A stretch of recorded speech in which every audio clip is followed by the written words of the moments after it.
Oportunidade para sustentação oral. Qual é o momento da sustentação oral e quando há possibilidade de renovar essa sustentação oral? Assista esse vídeo até o final que eu vou te contar tintim por tintim.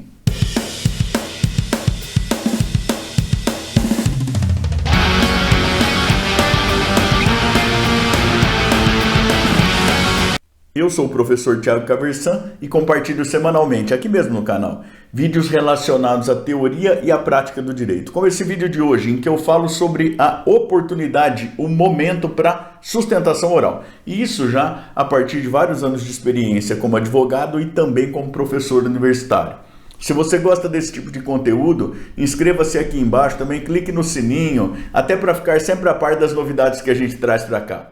Hoje eu quero conversar contigo sobre o momento aí da sustentação oral e também a possibilidade de renovar sustentação oral perante os julgadores lá no tribunal. E isso a partir, para a gente ser bastante franco aqui, a partir de um vídeo que viralizou aí de um advogado que insistia aí na possibilidade de renovar sua sustentação oral após uma mudança de voto por parte do relator, se é que eu compreendi bem a situação, mas é que houve lá uma mudança de voto por parte de um dos desembargadores que participaram do julgamento, e aí o advogado desejava e insistia de maneira bastante veemente aí na possibilidade de renovação de sua sustentação oral, especificamente sobre o ponto aí em que tinha havido modificação do julgado. Evidentemente que é bastante complicado a gente opinar sobre uma situação em particular sem conhecer o contexto mais amplo, o começo, o desenrolar depois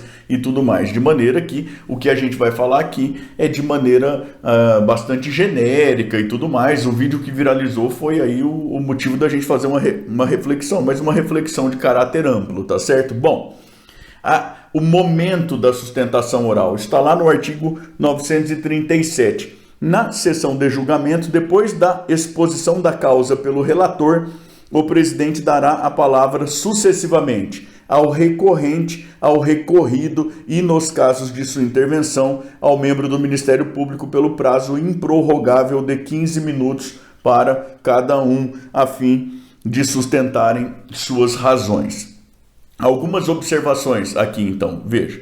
Para que seja feita essa concessão aí do tempo de 15 minutos para a sustentação oral, em geral é necessário que se tenha feito aí uma inscrição previamente. Aqui no estado do Paraná, que é de onde eu falo, você faz a inscrição para a sustentação oral por meio do próprio sistema de processo eletrônico, que no nosso caso aqui é o ProJude. Então, se você tem a pretensão de fazer sustentação oral em um processo aí em que você atua, é importante que você verifique lá com o atendimento do tribunal, com a ajuda da OAB, eventualmente, como que é que você faz a inscrição aí previamente para que o seu processo seja aí pautado para uma sessão especificamente em que haja a oportunidade de sustentação oral, porque do contrário, o que vai acontecer é que o seu processo pode ir para plenário eletrônico, esse tipo de coisa, tá certo? Bom, então, isso apenas como parênteses, Você fez a inscrição direitinho, tudo mais, chega o dia da sessão, O código fala ainda que você pode pedir prioridade e tudo mais. Vejam que o artigo 937 vai trazer hipóteses em que cabe a sustentação oral. Você pode ver a redação atual do artigo 7º do Estatuto da Advocacia e da Ordem dos Advogados do Brasil, a Lei 8.906 de 1994, trouxe novas possibilidades de sustentação oral, especialmente aí nos agravos internos e tudo mais, Mas para ficar no objeto de hoje da nossa conversa, foi anunciado lá que processo X vai entrar em julgamento. O relator faz uma exposição da causa e aí em seguida é dada a palavra a quem pretende fazer sustentação oral. Tá certo? O que acontece muito comumente? É dispensada a leitura do relatório, até porque a gente tem um volume muito grande de processos. Então, a leitura do relatório é dispensada. E o relator, muitas vezes, adianta aí o sentido do voto dele. Porque, veja, o relator expõe a causa, ele não expõe o voto dele. Isso caput do artigo 937, tá certo? Ele expõe a causa, seria o relatório. Em seguida, sustentação oral. Na prática, o que muito comumente acontece? Você está lá na sessão, tem só o advogado do recorrente inscrito para fazer a sustentação oral. O relator fala, olha, alguém quer que seja lido o relatório? Ah, não, o relatório está dispensado. E ele fala assim, veja, prática e bastante comumente. Doutor, eu estou votando no sentido de acolher o seu pedido. O senhor ainda assim deseja fazer sustentação oral? E o que é muito comum? O que é muito comum é que o advogado, bom, dessa maneira então, abro mão do direito de fazer sustentação oral. Qual que é o grande problema?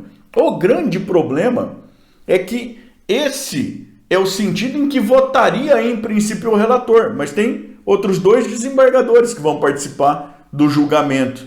Aí, se a gente estiver falando de um tribunal de apelação e a gente estiver falando de um procedimento aí comum, não daqueles de quórums especiais e tudo mais, tá certo? Então, outros dois vão participar do julgamento. Ele não sabe como os outros dois vão votar. É que é bastante comum na nossa prática que os julgamentos ocorram aí por unanimidade, mas não é necessário que seja assim. Os outros dois têm a possibilidade de votar. Se alguém vota em sentido diferente, a gente tem a possibilidade de renovar a sustentação oral? Não tem previsão legal nesse sentido. Não existe. Ah, professor, mas em algum caso a gente tem lá a possibilidade de renovar a sustentação oral? Lá no artigo 942 o Código fala dessa possibilidade, de maneira que a sugestão parece que tem olha, quando deve haver aí essa possibilidade de renovar a sustentação oral, o Código fala disso especificamente. Veja o artigo 942.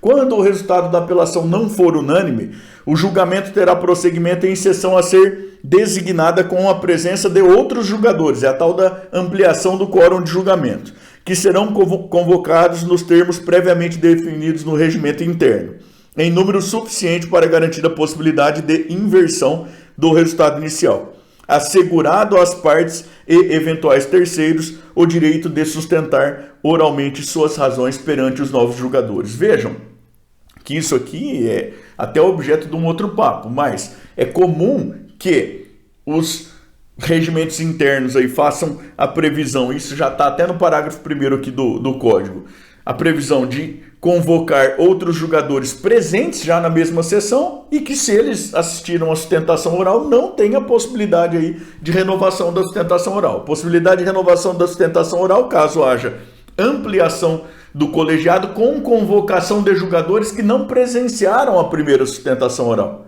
Porque senão, mesmo que houver redesignação, aí a gente não tem previsão no Código de Processo Civil, pelo menos, de renovação da possibilidade de sustentação oral. E aí veja você o que diz o artigo 941 no parágrafo 1º. O voto poderá ser alterado até o momento da proclamação do resultado pelo presidente, salvo aquele já proferido por juiz afastado ou substituído. Então, você tem uma possibilidade de sustentação oral logo após o relator expor a causa. Isso não é voto ainda. Isso não é voto ainda. Só que é comum na prática que ele adiante, olha, o meu voto está no sentido X. E aí o advogado pode dizer, olha, eu abro mão então da minha sustentação oral. Acontece que os demais desembargadores, os demais magistrados que participarão do julgamento, eles podem votar em sentido diverso. E o parágrafo 1º do artigo 941 diz que o próprio relator, até o final do julgamento, pode mudar o seu voto.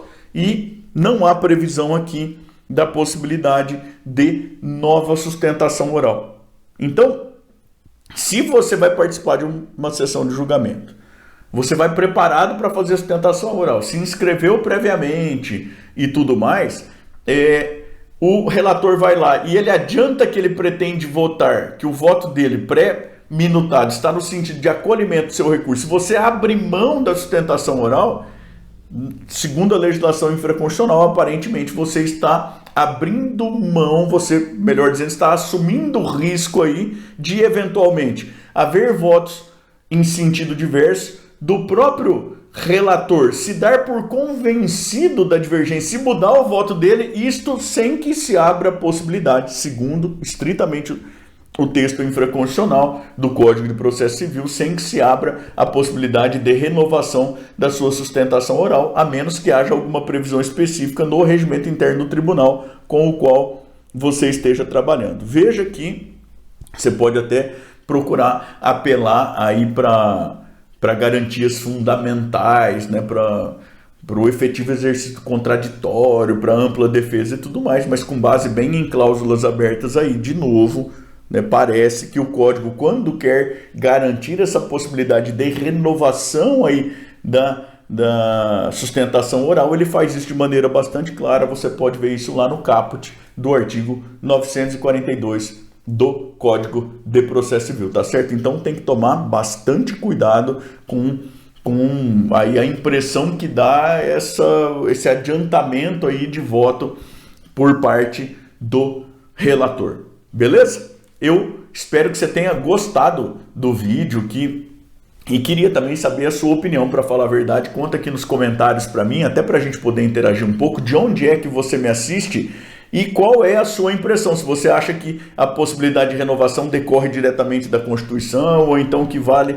aquilo que está no Código de Processo Civil. Se você conhece algum outro caso, como que aconteceu e tudo mais, conta aí pra gente, por favor, tá bom? Eu também queria te convidar para continuar navegando aqui pelo canal, especialmente a partir deste vídeo aqui, em que eu falo de maneira mais ampla sobre a sustentação oral, tá certo? E também queria te pedir de novo, por favor, para se inscrever aqui no canal, para clicar no sininho, para dar o seu joinha aí, porque isso é muito importante para que a gente continue trazendo esse material para cá, tá bom? Até mais, tchau, tchau!